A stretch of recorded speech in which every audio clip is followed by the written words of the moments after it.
Action India TV news, हर खबर सच्चाई की ओर। विद्यार्थ्याच्या सुरक्षतेचा प्रश्न पुन्हा एकदा ऐरणीवर आला आहे।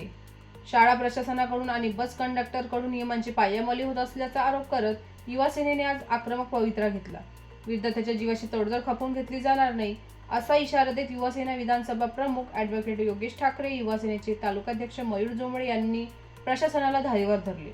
महाराष्ट्र शासनाच्या शालेय शिक्षण विभागाने विद्यार्थ्याच्या सुरक्षतेच्या दृष्टीने दिनांक 13 मे 2025 रोजी सर्व शाळा व स्कूल बसमध्ये सीसीटीव्ही कॅमेरे बसविणे बंधनकारक करणार शासन निर्णय जारी केला आहे। मात्र राडेगाव तालुका व शहरातील अनेक शाळांच्या बसमध्ये आजही सीसीटीव्ही कॅमेरे बसविले नाहीत किंवा ते कार्यरत नसल्याने चित्र असून ही बाब शासन निर्णयाने थेट पायमल्ली आहे। युवा सेना तालुका राडेगाव यांच्या वतीने या संदर्भात आज माननीय उपविभागीय अधिकारी साहेब राडेगाव व गट शिक्षण अधिकारी पंचायत समिती राडेगाव यांना निवेदन देऊन प्रशासनाने लक्ष वेधण्यात आले आहे। सीसीटीव्ही अभावी दररोज प्रवास करणाऱ्या विद्यार्थ्याच्या सुरक्षतेचा गंभीर प्रश्न निर्माण झाला असून एखादी अनुचित घटना घडल्यास त्यांची संपूर्ण जबाबदारी संबंधित शाळा व्यवस्थापन व प्रशासनावर राहील असा स्पष्ट इशारा युवा सेनेने दिला।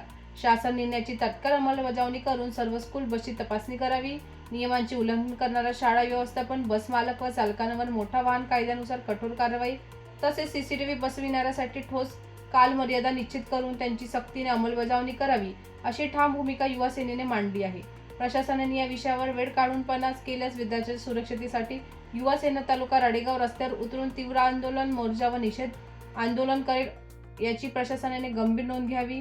विद्यार्थ्यांची सुरक्षितता हा अत्यंत संवेदनशील विषय असून शासन निर्णयाची अंमलबजावणी तातडीने करण्यात यावी अशी जोरदार मागणी युवा सेना तालुका राडेगाव यांच्या वतीने निवेदनाच्या माध्यमातून करण्यात आली।